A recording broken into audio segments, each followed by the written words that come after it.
Bueno, hola a todos de nuevo. Bueno, ahora voy a hacer en este video otros dos problemas de la guía de la cátedra de biofísica. Se trata del ejercicio 29 y del ejercicio 30 de la guía. Bueno, para hacer estos problemas requiere que ustedes obviamente lean el material teórico de la cátedra, pero vamos a agregar a lo que ya vimos antes en el video anterior, algunas cositas que yo acá anoté al costadito para anotarlas y ir dándoselas a medida que vayan apareciendo. Repasando lo que ustedes deben saber. Bueno, el ejercicio 29 dice que tienen un gas en equilibrio y se encuentra en un recipiente cilíndrico tapado a una presión de 150 kilopascales. Acá hice más o menos un dibujito. Recipiente cilíndrico y el gas tapado, una especie de émbolo. Esto se puede mover. Dice que estaría adentro con 150 kilopascales de presión, como muestra la figura. La presión del aire exterior, acá hay aire, el aire exterior 100 kilopascales. El área transversal del cilindro, yo lo marqué acá, el área de este cilindro serían 0,03 metros cuadrados. Y dice, se transfiere calor al gas, es decir, de afuera le dan calor, le entregan calor, se transfiere calor al gas manteniendo constantes las restantes condiciones exteriores. Como resultado de ello, el pistón se eleva a una distancia de 0,3 metros. Y pasamos de esta situación a esta otra situación donde el gas parece que se expandió y levantó la tapa. Bueno, entonces, pregunta, ¿cuál es el trabajo realizado por el gas? Bueno, para esto vamos a necesitar tener algunas cosas previas. Cuando hablamos de gases, uno tiene que tener en cuenta que los gases, cuando los tiene en un recipiente, el gas tiene lo que se llaman variables de estado. ¿Qué serían las variables de estado? Lo que yo puedo medir directamente, como ser presión, volumen, temperatura, número de moles. En general, cuando uno tiene un gas, vamos a hacer un paréntesis a esto que teníamos ya dibujado para contar estas cosas. Cuando uno tiene un gas, seguramente ese gas lo va a tener que tener un recipiente y ese recipiente tiene un volumen, el gas que está ahí adentro, si acá adentro está el gas tiene ahí una temperatura, tiene una presión. Esas serían las variables de estado principales, lo que yo puedo medir del gas directamente, lo que yo directamente puedo medir con un termómetro de temperatura, con un manómetro de la presión, midiendo las dimensiones del recipiente, el volumen que ocupa. Además, ustedes saben que acá hay un número de partículas de gas, un número de moles. ¿Sí? Y estas variables, cuando el gas está acá adentro, en un estado termodinámico de equilibrio, es decir, cuando el gas tiene una presión uniforme en toda su extensión, tiene una temperatura uniforme en toda su extensión, entonces en esa situación, cuando el gas ya está estabilizado, dicho de otra manera, en esa situación, esas variables de estado están enlazadas por una ecuación que se llama la ecuación de un gas ideal, que es esta que tenemos acá, P por B, nRT. Esta ecuación sale de hacer cuentas de mecánica y de estadística, lo que se conoce mecánica estadística en física, y la conclusión es esta ecuación. Es decir, suponiendo algunas hipótesis que se conocen como las hipótesis de la teoría cinética, donde, por ejemplo, entre esas hipótesis está que el gas está formado por partículas de dimensiones despreciables frente a la dimensión del recipiente, esas partículas se mueven al azar, que chocan unas contra otras y contra las paredes del recipiente, pero que todos los choques son sin pérdidas de energía, son choques perfectamente elásticos, etcétera, etcétera. Hay una serie de hipótesis, y en base a esas hipótesis, la física trabajando, haciendo cuentas de mecánica y de estadística, concluye en esta ecuación. Entonces las variables de estado, cuando tienen un gas en un estado de equilibrio termodinámico, tienen que cumplir esta ecuación. Sí, eso lo deberían saber, ya traer algo de química visto, pero bueno, ya saben cómo son las cosas. La lógica sería que primero hicieran química y luego biofísica, química y matemática y luego biofísica, pero no siempre sucede así. Pero seguramente esto lo vieron en el colegio, si no también está en el cuadernillo de teoría, hay que leerlo, nada más. Tiene ahí al alcance de su mano. Bueno, eso es lo que yo puse acá. Eh, a nosotros nos va a interesar muchas veces saber la temperatura del gas. Entonces, si nosotros sabemos el valor de la presión, el valor del volumen, y yo quiero la temperatura, bueno, tendré que pasar el número de moles y esta constante que se llama la constante del gas, de los gases ideales, que tiene un valor de 8,31 Joule mol Kelvin. Es una constante. También por ahí la vieron con otros valores, por ejemplo 0,082, que es lo mismo que decir 0,082 litro atmósfera sobre mol Kelvin. Bueno, ese sería el valor de la constante de los gases ideales. Es un número fijo que tiene este valor, se lo tienen que acordar, se lo anotan en la hoja de fórmula. Y entonces yo les decía, si yo conozco presión y volumen y quiero la temperatura del gas, la temperatura la voy a tener que despejar de acá. Va a ser presión por volumen sobre NR. Esto va a ser útil cuando estemos trabajando con gráficos de presión-volumen. Eso va a ser los problemas siguientes seguramente. Cuando hagamos gráficos de presión-volumen seguramente vamos a necesitar esto. Bueno, entonces, cuando uno tiene un gas ideal en un recipiente y puede medir presión y puede medir temperatura, así que el gas está homogeneizado en cuanto a presión y temperatura en toda la región del gas, que ocupa el gas, tengo la misma presión y la misma temperatura, se puede establecer esa ecuación. Entonces, eso lo tenemos que tener a mano para los problemas. Lo segundo es que un gas puede hacer trabajo. El trabajo que hace un gas se llama trabajo de volumen. Cuando un gas hace trabajo de volumen, quiere decir que está cambiando su volumen, hay un trabajo involucrado. Entonces, por ejemplo, ustedes tienen un gas en un recipiente, yo lo voy a acostar ahora, un recipiente cilíndrico, y ponen un émbolo móvil y acá meten el gas, bueno, entonces el gas está encerrado ahí, que tiene una cierta presión, hará una fuerza sobre la pared del émbolo. ¿De acuerdo? Y si hace una fuerza sobre la pared del émbolo y lo desplaza, hay un trabajo. Es decir, si el gas pasa de ocupar un volumen B inicial a un volumen final, porque se desplazó el émbolo, ahora ocupa más lugar, está haciendo un trabajo mecánico. Ese trabajo mecánico que hace el gas, ustedes lo pueden pensar como, supongamos que el primer intento que intentarían hacer ustedes es usar lo que ya aprendieron de mecánica, que sería la fuerza por desplazamiento. Trabajo y fuerza por desplazamiento.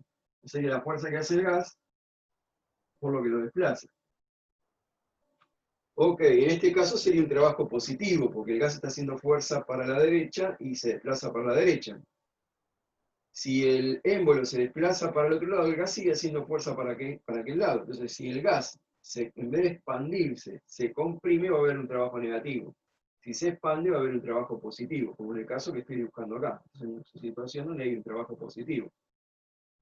Ahora, la fuerza que hace el gas está relacionada con el área del émbolo que tengo acá. Este émbolo seguramente tiene un área. ¿Está bien? Y si tengo fuerza y área, acá tengo una presión. Es decir, que la presión sería fuerza sobre área. Quiere decir que la fuerza es el área por la presión. Entonces yo podría poner acá presión del gas por el área, por lo que desplaza. Donde todo esto sería la fuerza que hace el gas. Y el área por lo que desplaza es el volumen de gas que ganó. Es decir, si el gas acá tenía un volumen y pasa a tener otro volumen, la diferencia de los volúmenes sería el volumen que ganó el gas. Es decir, que esto que tendría acá ahora sería el volumen, un cambio de volumen. Quiere decir que el trabajo del gas sería la presión del gas por el cambio de volumen. Pero todo esto que escribí tiene un problema. Esta fórmula de trabajo valdría solo si la fuerza que hace el gas se mantiene constante. Y en la medida que el gas se expanda, esa fuerza va a ir cambiando.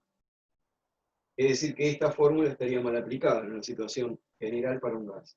Entonces, ¿cómo se suele arreglar esto en la física? Bueno, en lugar de considerar un desplazamiento importante en el gas o un cambio de volumen importante en el gas, lo que se hace es calcular un infinitesimal de trabajo. En lugar de calcular todo el trabajo de golpe, calculemos de a poquito. Entonces, si uno calcula de a poquito, esto sería un diferencial de trabajo que hace el gas. Un diferencial de trabajo del gas, trabajo del gas. Y esto sería un diferencial de desplazamiento. Entonces lo que en realidad me quedaría sería que tendríamos un diferencial de trabajo del gas, se calcularía haciendo la presión del gas por el diferencial de volumen. Porque el área por el diferencial de desplazamiento me daría un diferencial de volumen, un cachito de volumen. Bueno, entonces si yo tengo que, así es como se calcula correctamente un infinitésimo de trabajo, si yo quiero calcular todo el trabajo que hace un gas, y a esto era lo que yo apuntaba, y yo quiero sacar un trabajo que hace el gas, tengo que hacer la sumatoria de todos estos infinitésimos que se llama una integral. Y entonces habrán visto ustedes del libro de teoría que el trabajo de un gas se calcula como la integral de P por diferencial de B. Esta cuenta de presión por diferencial de B es un área, porque cuando ustedes grafican presión en función del volumen de un gas, el área que quedaría debajo de la gráfica de presión en función del volumen sería esta integral. Matemáticamente esto representa esta área que estoy señalando acá. Entonces supónganse que acá tiene un volumen inicial del gas y acá tiene un volumen final y el gas evoluciona de esta manera, es decir, a medida que se va moviendo, va cambiando de volumen, va variando de presión, bueno, fenómeno. Esta área que está acá abajo sería, nos daría una idea del trabajo que hizo el gas. Esto sería asociado a esta área que tengo acá abajo. Bueno, el tema es que si el gas evoluciona de este punto a este punto, estaría aumentando de volumen, pero puede evolucionar en el sentido contrario también, de un volumen más grande a un volumen más chico. Entonces dijimos que cuando el gas se expande, hace trabajo negativo, positivo, y cuando el gas se comprime, trabajo negativo.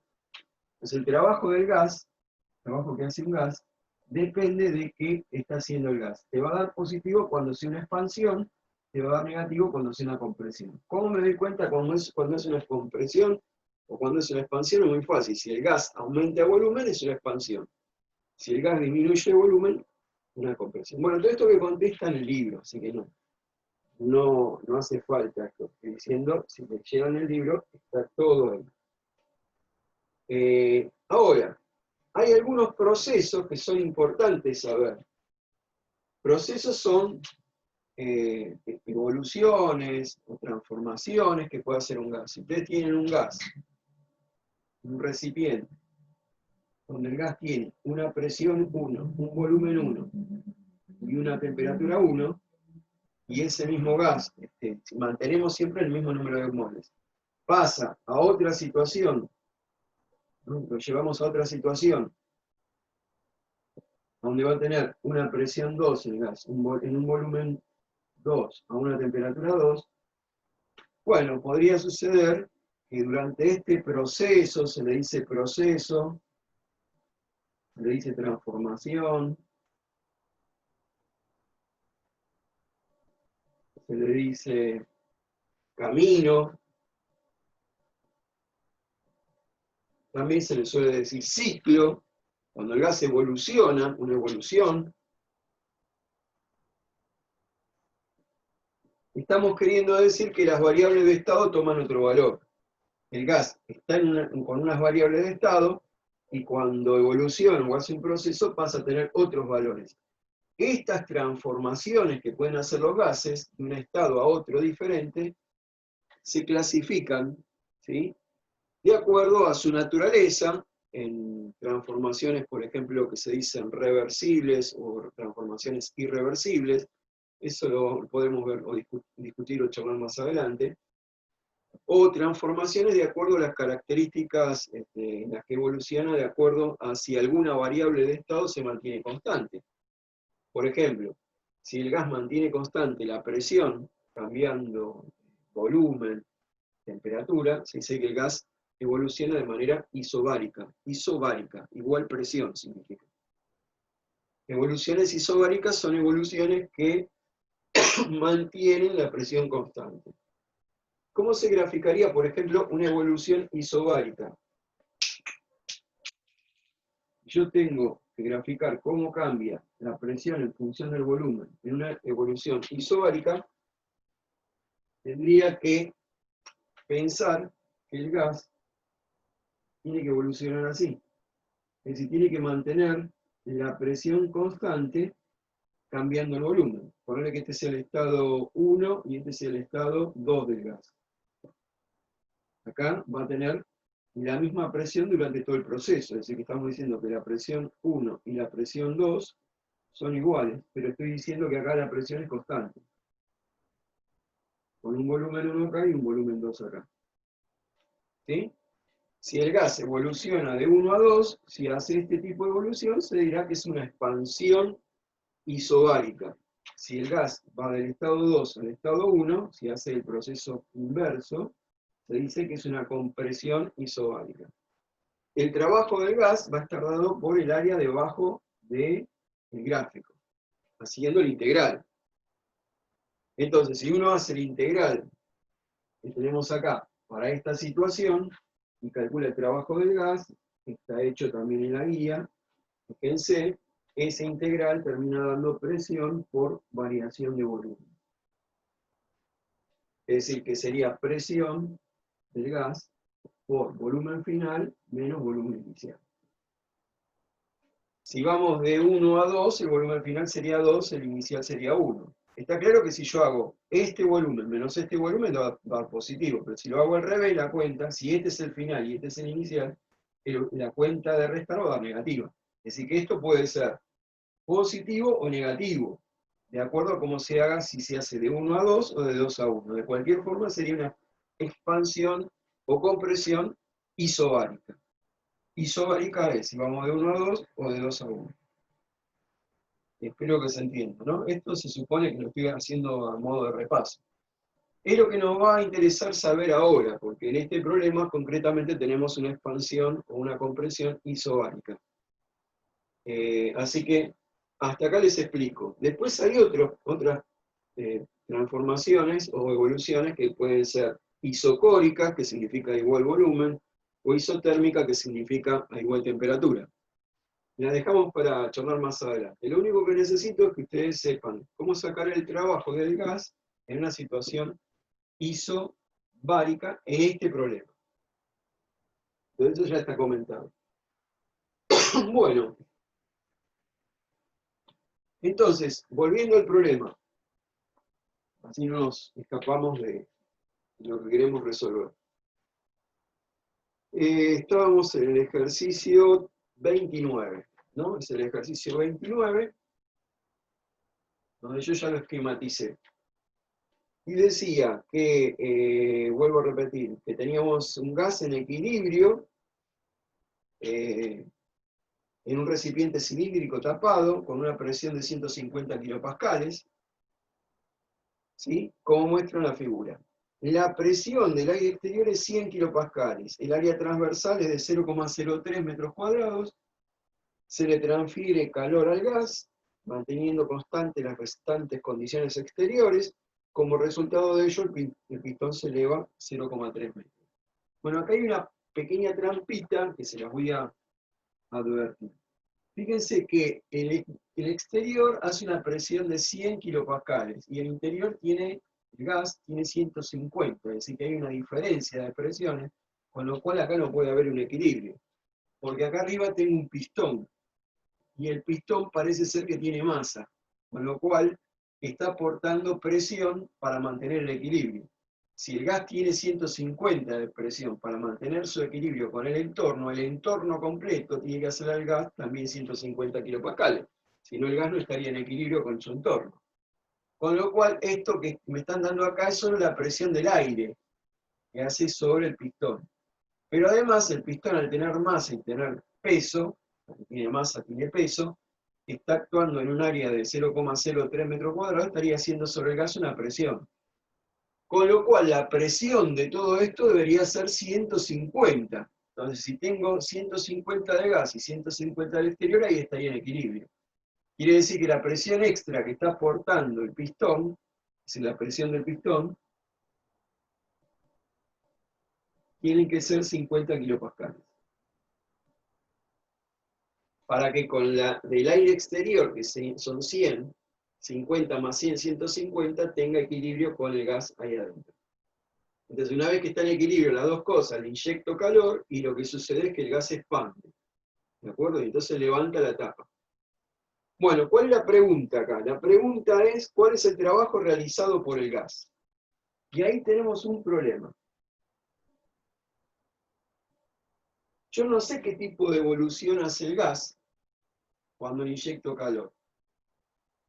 No sé si la presión del gas se va a mantener constante a medida que levante la tapa. En principio no, porque ya el entorno estaba haciendo 150, piensen ustedes, si yo le inyecto calor para levantar la tapa, el gas tiene que levantar la presión para salir de ese equilibrio que tiene, con lo cual ya no puedo afirmar que es un proceso de tipo isobárico para el gas. De manera tal que lo tengo que calcular de manera indirecta. Nosotros en el video anterior habíamos dicho que pasaba esto, que en la termodinámica, si yo no puedo calcular una variación de energía del sistema, quizás yo pueda calcular la del entorno, la cambio de signo y tengo la del sistema. Es decir, yo no sé cuánto trabajo el gas le hace al entorno, pero quizás puedo calcular cuánto trabajo hace el entorno sobre el gas, ¿no? Si están intercambiando trabajo entre el gas y el entorno, si yo no sé cuánto recibe o sé del gas, pero sé lo que le pasa al entorno, bueno, lo que recibe el gas es lo opuesto. Es decir, si yo entrego dinero y no sé cuánto dinero entrego a una persona, pero la otra persona recibe 100 pesos, eso quiere decir que yo entregué 100. Más allá de que yo lo haya contabilizado en mi contabilidad o no lo haya contabilizado. La otra persona recibió lo que a mí me falta. Bueno, acá pasa lo mismo. Yo lo que voy a tratar de hacer es ver si para el entorno yo puedo calcular el trabajo. Para el entorno, fíjense que en el entorno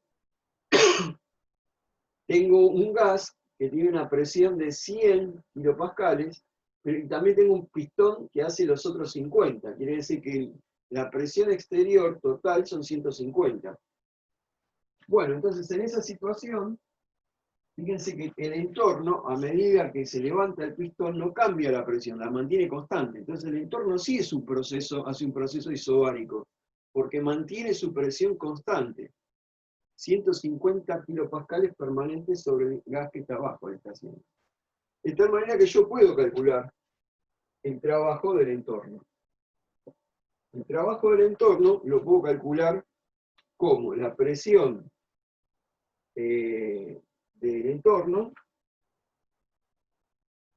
por el cambio de volumen que sufre el entorno. O el medio, llámenlo entorno o medio.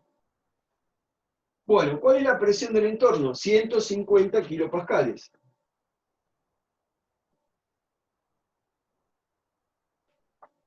¿Cuánto es el cambio de volumen que sufre el entorno? Ah, ahí tenemos un problema. Porque fíjense, yo saco cuánto volumen gana el gas. Porque el gas se expande. El área transversal acá son 0,03 metros cuadrados. Quiere decir que el volumen que gana el gas, que sería todo esto, el cambio de volumen del gas, sería el área del pistón, que son 0,03 metros cuadrados, por la altura que levanta el pistón, que son 0,3 metros. Esto daría 0,009 metros cúbicos. Es decir, 9 por 10 a la menos 3 metros cúbicos. Esto sería lo que gana de volumen el gas. Ahora, si el gas gana volumen sobre el exterior, el volumen ese que gana el gas, se lo gana al exterior. Quiere decir que el cambio de volumen del exterior, si el gas es 9 por 10 a la menos 3, para el exterior esa ganancia de volumen del gas para el exterior es una pérdida por la misma cantidad. El volumen que aumenta el gas se lo roba al entorno. El entorno va a tener menos volumen. Entonces el cambio de volumen del entorno va a ser menos 9,9 por 10 a la menos 3 metros cúbicos. Entonces, si yo quiero saber el trabajo del entorno, tengo que multiplicar 150 kilopascales por menos 9 por 10 a la menos 3. Esa cuenta da menos 1350 kilopascales. Entonces acabo de calcular el trabajo del entorno. ¿Está bien? Repito, el gas, en la evolución de la expansión que hace, gana 9 por 10 a la menos 3 metros cúbicos. Pero esto que gana el gas se lo roba a su entorno, porque el entorno antes ocupaba más espacio, ahora ocupa menos, porque el gas se lo robó. Es un espacio que le robó el gas al entorno. Entonces el entorno perdió 9 por 10 a la menos 3 metros cúbicos de volumen. Como lo hizo a presión constante, el trabajo lo calculo como presión por variación de volumen, me da menos 1350 kilopascales. Y ahora, el trabajo del gas es menos el trabajo del entorno. Y el sistema es el gas, sería menos el trabajo del entorno. Con lo cual quedaría menos 1350. Estaría dando más 1350 kilopascales. Y esta sería la pregunta del problema. Es decir, yo no puedo calcular el trabajo del gas como si fuera isobárico, porque el gas, nadie me garantiza que este gas, a la hora de levantar la tapa, va a mantener la presión constante. Lo único que yo tengo garantizado es que el exterior, que sigue siendo el pistón y el aire que lo rodea, eso sí va a ejercer una presión constante sobre su entorno, que sería el gas. Entonces, calculando el trabajo de lo exterior, yo puedo sacar el trabajo del gas. Entonces, el trabajo del gas, 1350 kilopascales. Bueno, esa sería la pregunta A. La pregunta B del problema dice, ¿cuál es el trabajo realizado por el sistema constituido pistón y gas? Bueno, ahora, si el sistema no es el gas, sino que es pistón y gas, lo exterior para mí sería el aire, ¿sí? Porque si el sistema es esto, ahora, todo esto, lo exterior es el aire. Entonces,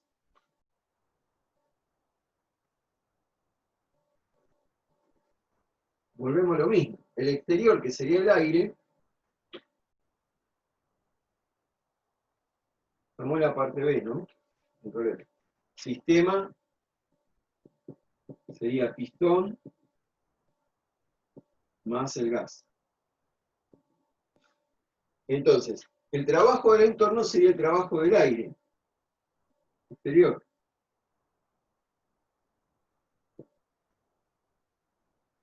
Y el aire que sería este, ¿no? El que hace los 100 kilopascales. Es decir, que el trabajo del aire serían 100 kilopascales y el cambio de volumen del aire, y bueno, también, como el pistón se levantó 0,3 metros y aumentó su volumen 9 por 10 a la menos 3 metros cúbicos, el cambio de volumen del aire va a ser esto, pero cambiado de signo, porque el aire perdió 9 por 10 a la menos 3 metros cúbicos. Entonces yo puedo sacar el trabajo del aire exterior, o del entorno. Esto daría, si hacen la cuenta, ¿cuánto estaría dando? Ahora yo tengo la cuenta ya hecha acá, 900 joules. Hay un detallecito acá que ya se los cuento. Cuando uno multiplica kilopascales por litro, vamos a tener una... Bueno, lo cuento en otro problema. Kilopascales por litro da joule, pero bueno, acá hay que hacer 100 kilopascales por 9 por 10 a la menos 3 metros cúbicos. Kilopascales, recuérdense que son 1000, entonces serían 100.000 por menos 9 por 10 a la menos 3. Eso da 900. 900 joules con un signo menos, porque como es un cambio de volumen negativo, el entorno hace un trabajo de menos 900 joules. Con lo cual, el trabajo del gas es menos el trabajo del aire. Gas pistón, ¿no? Perdón. Trabajo del gas más pistón sería menos 900. Esto nos está quedando 900 positivos. Teníamos que darnos cuenta de que el trabajo iba a ser positivo porque el gas con el pistón se expande, aumenta en su volumen. Es una expansión, trabajo positivo. Siempre que sea una expansión, trabajo positivo. Siempre que sea una compresión, trabajo negativo. Bueno, y la pregunta se dice, si ahora el gas se enfría y el pistón desciende 0,3 metros, en lugar de ascender, estábamos acá, ahora, ¿qué pasa si esto se enfría? En lugar de ascender, como lo hizo al principio, ahora, ¿qué va a hacer? Y va a descender. Si va a descender, ¿qué es lo que va a cambiar con respecto a lo que calculamos antes? Y bueno, las variaciones de volúmenes. Y entonces, si ustedes cambian las variaciones de volúmenes de signo, lo que van a cambiar de signo son los trabajos. Es decir, los trabajos que van a quedar calculados ahora en la parte C del problema, lo que me están pidiendo ahora en la parte C, cuando el pistón ahora de esta situación se enfría y baja el pistón, que vuelva a calcular todo de nuevo, me están pidiendo. No es necesario, si ustedes se dieron cuenta de esto. Lo que va a suceder, si lo hacen, es que los signos de los trabajos que calculamos recién pasan a cambiar todo el signo. Si lo que antes era positivo, ahora va a ser negativo. ¿Por qué? Porque el volumen, ahora el gas lo pierde. Entonces, cuando el gas hacía trabajo positivo, ahora puede hacer trabajo negativo. Por la misma cantidad, porque desciende los mismos metros el pistón. Con lo cual es una pérdida de volumen igual al que ganó antes. Con lo cual todos los trabajos me van a quedar cambiados de signo con lo que yo tenía antes. Así que si quieren hacerlo, háganlo, y si se dieron cuenta de esto que mencioné, no hace falta. Bueno, y por último dice, ¿bajo qué condiciones la expansión y la compresión descritas serían reversibles? Bueno, serían reversibles cuando ustedes hagan que el pistón, a medida que se va levantando, esté en equilibrio termodinámico con el entorno. Es decir, que haya equilibrio de fuerzas, de presiones con su entorno, y que haya equilibrio de temperaturas entre el interior y el exterior.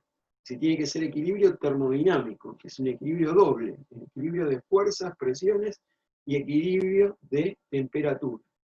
Y eso lo tengo que hacer de manera tal de que todo se mueva muy lentamente, muy pausadamente, para que no haya efectos irreversibles, como pueden ser los rozamientos, las turbulencias, y todos los efectos disipativos. Es decir, que un proceso reversible en realidad es una situación muy ideal en donde no hay efectos disipativos de ninguna forma. El gas evoluciona en permanente estado de equilibrio. Estos procesos reversibles son procesos ideales, no son procesos reales. Cualquier proceso real en la naturaleza es irreversible. Son procesos en donde tienen turbulencias, efectos disipativos, por más esmero que uno ponga, siempre acá va a haber fricción.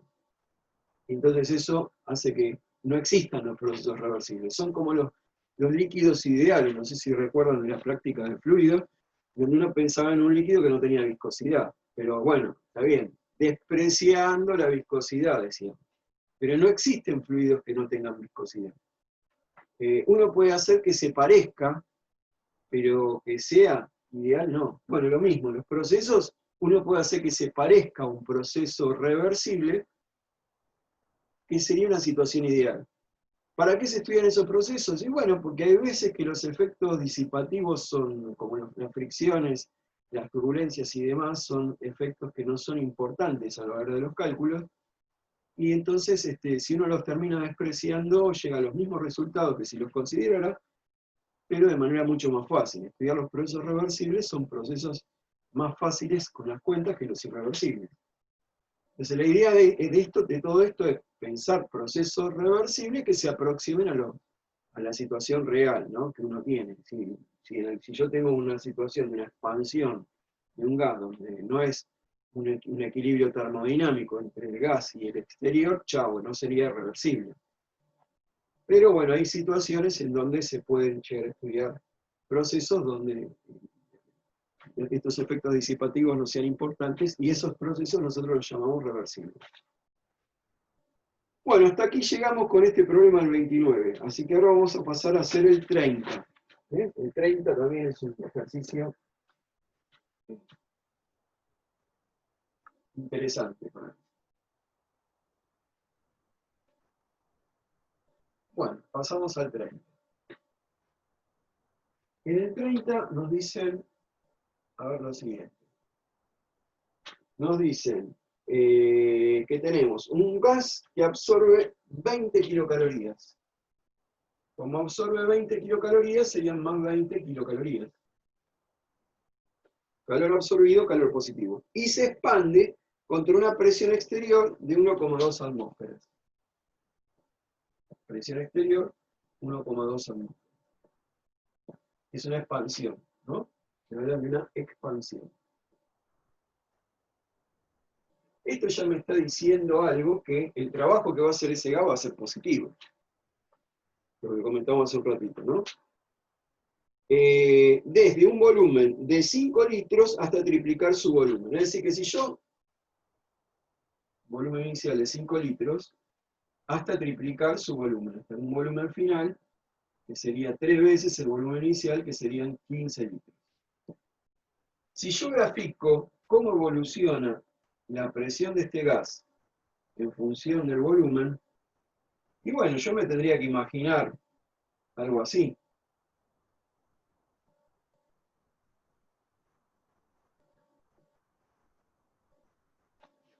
¿No?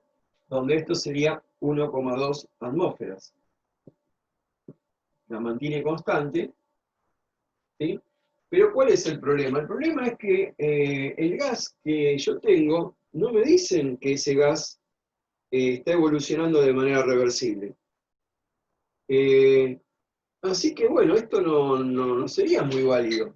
Si evolucionara de manera reversible se calcularía así, con el área y con la formulita que dijimos de trabajo de un gas en un proceso isobárico, presión por variación de volumen. Pero fíjense que me hablan en el problema de la presión exterior, que es 1,2 atmósferas. No me dicen cómo es esa expansión. Entonces yo lo que tendría que hacer es sacar el trabajo del gas como menos el trabajo del exterior.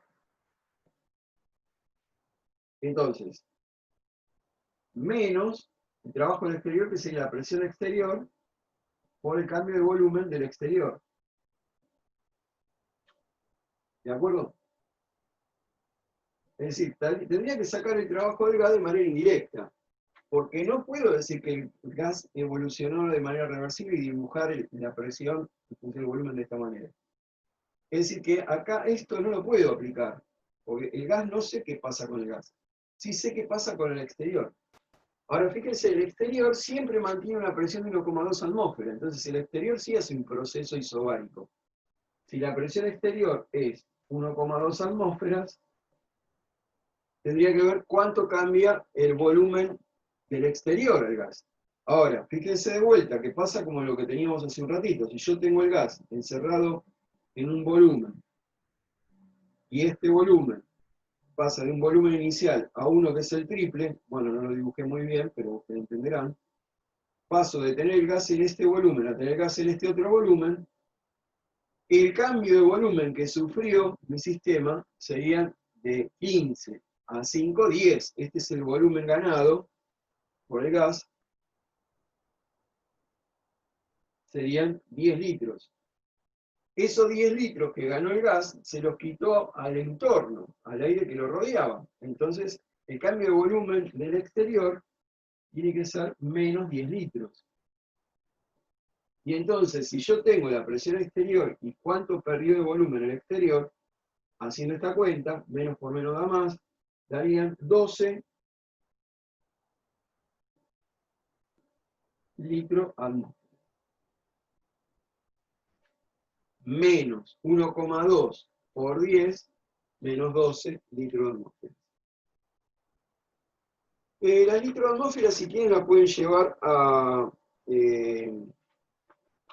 calorías, o a lo que ustedes quieran, qué sé yo, a la unidad que se les dé la gana. Bueno, y pregunta, ¿cuál es la variación de energía interna del gas? Bueno, la variación de energía interna del gas. Fíjense que acá le pongo U. ¿Por qué?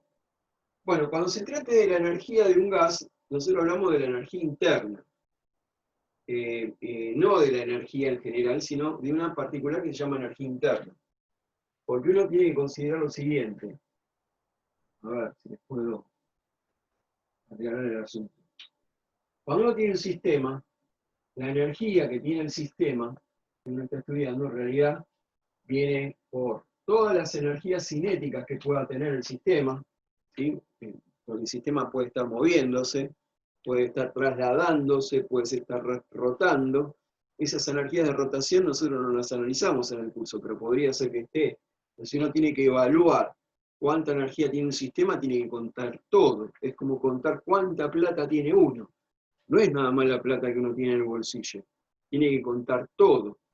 La que uno tiene en el bolsillo, la que tiene en el banco, la que tiene en propiedades, la que tiene en casa, la que tiene en auto, lo que tiene en bicicleta, moto, todos los bienes que tengan, todo lo que valga plata hay que contarlo. Entonces uno tiene que evaluar todo acá en un sistema. Todas las energías cinéticas, todas las energías potenciales. Ustedes vieron potencial gravitatoria, pero hay otro tipo de energías potenciales, elásticas, energías potenciales eléctricas, magnéticas, etc. Hay una variedad infernal de energías potenciales, energías químicas, hay energías atómicas, hay energías, bueno, de todo. Más toda la energía que está dentro de la materia que compone ese sistema, que se llama energía interna. Le ponemos el nombre U. La energía interna es toda la energía que tiene dentro de la materia. Entre las cosas que tiene la materia está la energía térmica. Además hay energías, la energía que está dentro de lo que nosotros llamamos energía interna. Las ponemos con la letra U, pero incluye la energía térmica, la energía, qué sé yo, de vibraciones moleculares, atómicas, energías atómicas de la materia, todo lo que tenga adentro de la materia, energías químicas, todo eso lo llevamos acá adentro de la energía interna. Cuando nosotros trabajamos con la energía de un gas, si uno diría, bueno, ¿qué energía tiene un gas? Y bueno, si estamos hablando de la energía de un gas, cinéticas de traslación y de rotación, no lo vamos a tener, no vamos a poner un gas adentro de un cilindro y eso arriba de un colectivo, de arriba de un auto que se mueve. No, vamos a considerar que todo eso está quietito. Puesto arriba adentro de un tacho, puesto arriba de un escritorio. Entonces, para un gas no vamos a tener energías cinéticas de traslación o de rotaciones. No vamos a tener energías potenciales porque los gases ideales que nosotros consideramos son partículas que de la única manera que interactúan entre ellas es por choque, no hay campos eléctricos, magnéticos, no hay ninguna cosa rara. Entonces no vamos a tener ni energías potenciales ni energías cinéticas. La única forma de energía que nos va a quedar es la energía interna que tiene el gas, la que llamamos U. La energía interna, U. Por eso, cuando se trata de gases, cuando nosotros hablamos de energía del gas, la vamos a llamar U. Y en el problema nos preguntan, en este problema nos lleva a la pregunta de cuál es la variación de su energía interna. ¿De acuerdo? Bueno, entonces, es fácil, porque la variación de energía interna, cuando se trate de variación de energía interna, va a ser el calor intercambiado menos el trabajo. Como el calor intercambiado en el problema me lo dan, porque me dicen que el gas absorbe 20 kilocalorías, estos serían 20 kilocalorías, y el trabajo, lo acabamos de calcular, son 12 litros de atmósfera. El problema que tenemos ahora es que las litros de atmósfera y las kilocalorías son unidades diferentes. Entonces lo que habría que hacer es unificar las unidades, y yo voy a optar por transformar la litro de atmósfera a joule y eso Joule luego a kilocalorías. ¿Por qué? Porque ya me fijé la respuesta del problema, y en el problema la variación de energía se lo dan en kilocalorías. Por ese hecho, no, porque si fuera un problema en un parcial, ustedes pueden dejar expresado el resultado o en kilocalorías, o en litro atmósfera, o en la unidad de energía que se les dé la gana. Yo, para que les quede lo mismo que dice la guía, voy a transformar estos 12 litros de atmósfera a kilocalorías. ¿Y cómo se transforman los 12 kilos de atmósfera a kilocalorías? Y bueno, es fácil. A ver.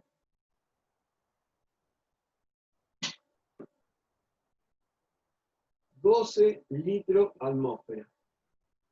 El litro son 10 a la menos 3 metros cúbicos. Y la atmósfera son 101.325 pascales. Bueno, entonces basta hacer esa cuenta. Esa cuenta da algo así como, a ver si la tengo hecha. Sí, me da a mí algo así como 1216,2.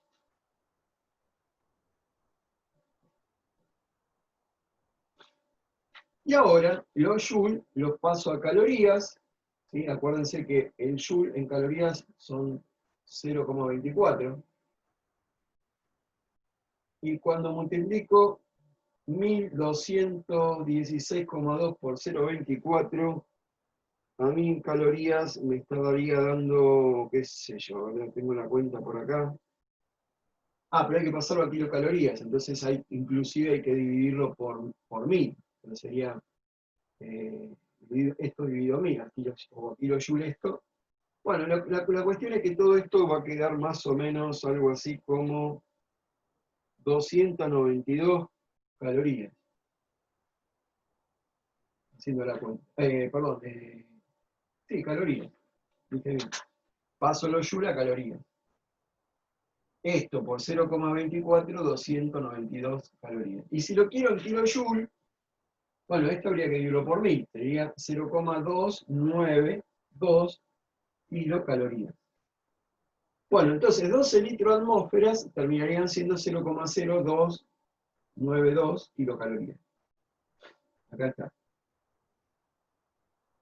Entonces lo que voy a hacer es las 20 kilocalorías menos, en lugar de poner 12 litros de atmósfera, pongo 0,292 y el resultado daría 19,7 aproximadamente, ¿no? 19,7 kilocalorías. Es decir,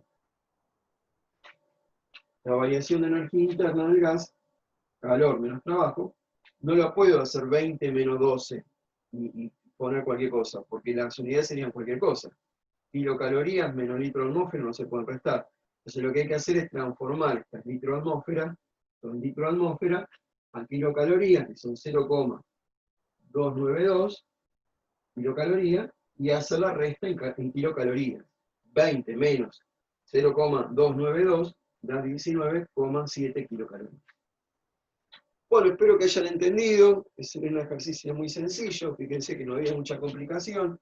La complicación vino del tema que me daban la presión exterior, no me daban la presión del gas.